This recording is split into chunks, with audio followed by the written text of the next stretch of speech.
Hi friends, welcome back to my YouTube channel. ఈరోజు మా beautician కోర్స్లో అంటే క్లాస్లో ఈరోజు ఐలైనర్ ఎలా పెట్టాలి అనేది మా మ్యామ్ అయితే చూపించారు. ఐలైనర్లో ఎన్ని రకాలు ఉంటాయి అనేది ఆమె ఎక్స్ప్లెయిన్ చేశారు ఫస్ట్ బోర్డు మీద. ఆ తర్వాత షేప్స్ ఎన్ని ఉంటాయో చూపించి ఆ తర్వాత అది ఎలా అప్లై చేయాలి అనేది చూపించారనమాట. ఇక్కడ చూస్తున్నారా, నా మీదే ప్రాక్టికల్ అవుతుంది. ఒక ఐకి అయితే మ్యామ్ పెట్టారు. చాలా మంచి ఫస్ట్ నార్మల్ సింపుల్గా రౌండ్ షేప్లో ఎలా పెడతారో ఐలైనర్ అనేది చిన్నగా వింగ్ ఇచ్చి పెట్టారనమాట. బట్ ఇది కూడా చాలా కష్టమైన పని అని అర్థమైంది, ఎందుకంటే వేరే వాళ్ళకి పెట్టడం అంత ఈజీ కాదు.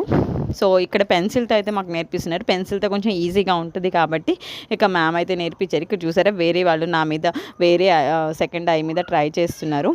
అలా అందరూ ఒకళ్ళం ఈరోజు ట్రై చేసాము ఐలైనర్ పెట్టడం. ఐలైనర్ అనేది మేకప్లో ఒక important role. Thank you for watching.